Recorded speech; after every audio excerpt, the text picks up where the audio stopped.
or in the last tackle of the game, a grass cutter. They keep on trucking.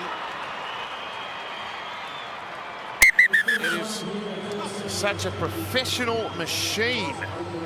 The Penrith Panthers, after trailing 12-0, remember, have scored 42 unanswered points against the plucky South Sydney team, but that was pretty comfortable once they were able to break them down. They capitalised at the end, 42-12, Penrith over the Rabbits.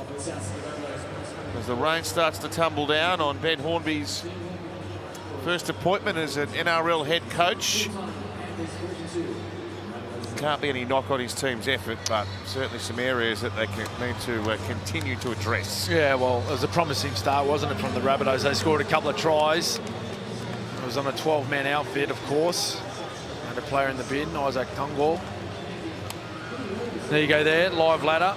And the Panthers, they climb up to second. They jump above the Storm, of course. Sharky's still on top.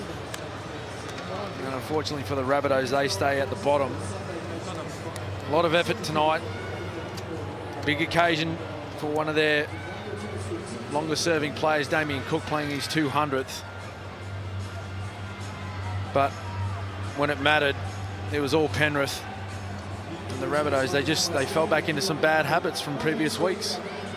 Some soft defence, some poor errors. And in this competition, particularly when you're playing against a quality outfit like Penrith, you just cannot give up those opportunities. Let's start the reaction with Brad. Jerome, 18-12 for the majority of the game. Yep. What is it about Penrith that looks so comfortable in those circumstances? We're a team that really trusts each other, and that trust has come over a period of time and playing some big games. So we really back our defence, and we know if we're defending well, we give ourselves a good chance to win football games. Externally, it looked like Nathan Cleary withdrew late. Did you realise he wasn't going to play this week? It was pretty late, so I think that's prop to the boys with how we reacted with the late news. He's obviously a big part of our team, so just needed to come in and not even do a session this week with us and perform the way he did.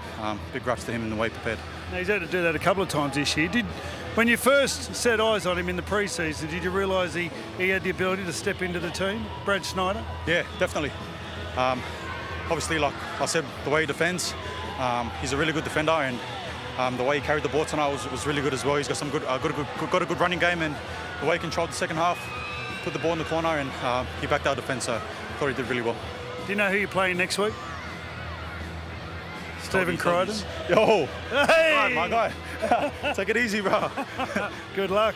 He's good. He'll be good, and we'll be up for that game. I'm sure you will. Yes, sir.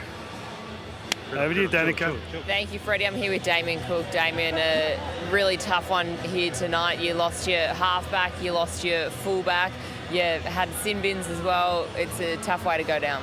Yeah, look, it's been a real tough week, and tonight it's hard to look at that with the scoreline, but I'd like to hope that the South Sydney members in that are proud of a lot of that game. We lost a few boys, like you said, a couple of disciplinary things. We lost 10 to being a couple of players. But I hope there was a lot of fight there and a lot of boys working hard for each other. So it's not the result, but we just got to keep working hard. And great first 40 minutes. Lost a couple of key players there, but we kept fighting to the end. I know it doesn't look like that, but out there, it felt like the boys were fighting for each other. Did you think in your 200th? Oh, here we go. We've got the whole family joining us. Your 200th NRL game that you'd be playing some of it at fullback. Look, when they come to me at half-time, hey, Bubba, half-time, and I said, can you play fullback? And I was, a big smile sort of went on my face because that's where it sort of all started, so a lot of fullback back in Cup. I think that's my third game at fullback for South. So, look, tonight it was like that. Everyone just had to fill in different positions. Cam went to centre early, a lot of boys moving around. Chi had to go to centre only yesterday because the Gags went down. So, lost a lot of troops. Boys just doing what they have to do for the team. And I know we didn't get the result tonight, but let's keep moving forward. You've played nearly every position. You're centre, wing, hooker, fullback. Where does the number one rank for you? Look, I enjoy fullback, but number 9's my position now, and I think running around there, a lot of respect for Trell and Jai, what they do. It's completely different fitness back there. Get get Troll back next week. I think you see how Jai is, and move back to 9. All right, well, go and celebrate this one with the family. I will. Thank you. Jace, over to you.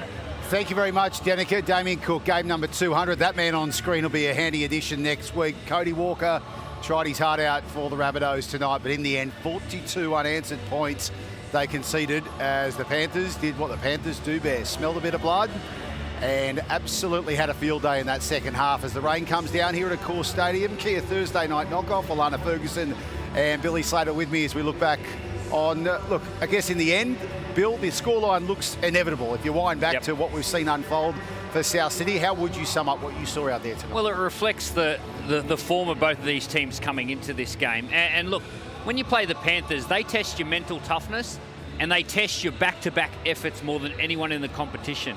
And the Rabbitohs will review this game and they'll find areas where their mental toughness cracked and their back-to-back efforts cracked. There was people walking when they shouldn't have been walking. So, look, they're a great side, the Panthers, and they deserve the victory. They worked harder.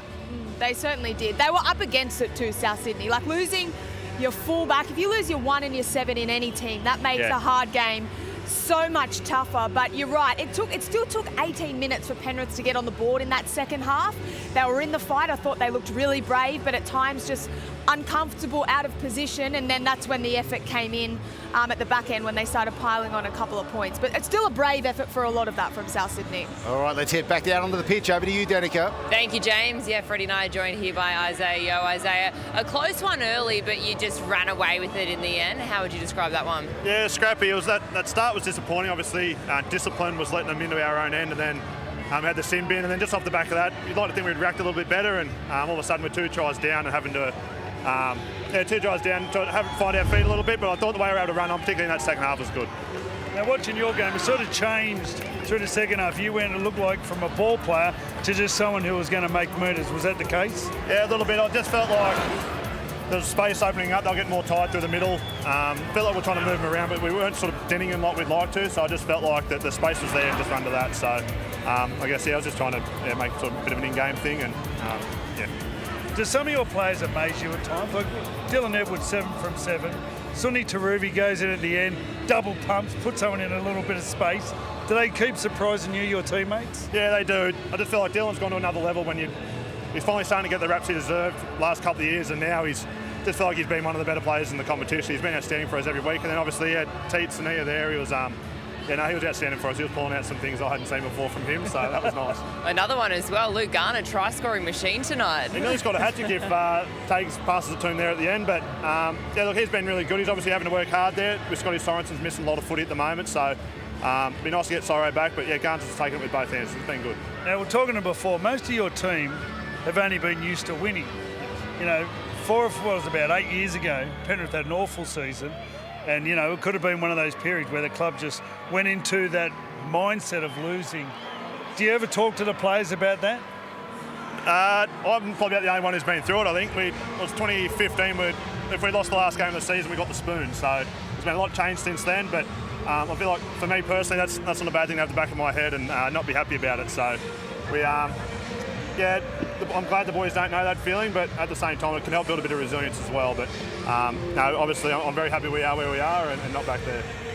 I know you don't remember much about them, but what is it about your team at 18-12, how you just look comfortable? How does Penrith at training get used to that sort of feeling? Well, we prepare very hard. That's a big thing.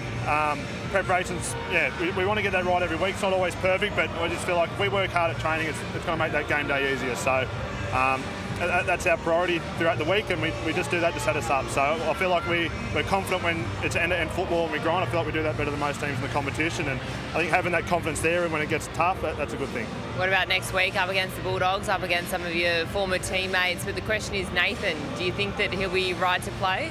Yeah, I'm not sure. It'd be close, I think. He did the captain's run yesterday and finished it, but I think it's more just the scheduling. You don't get many 5-day turnarounds after Townsville, so obviously he's Hemi. sort of had a couple little things along the way. It was probably longer than what they initially thought, and then it was probably just a smart play just to have him out this week. So hopefully back this week. Is there one particular Bulldog you want to bash? Crichton, kick out? Nah, one of my favourites is James Salmon. I love him to bits, but I miss him lots. You're looking for him? All right, nice. I'm not looking for him, but it'd be good to go out there and play. Well, looking forward to it. Go and enjoy this one. Thanks, Isaiah.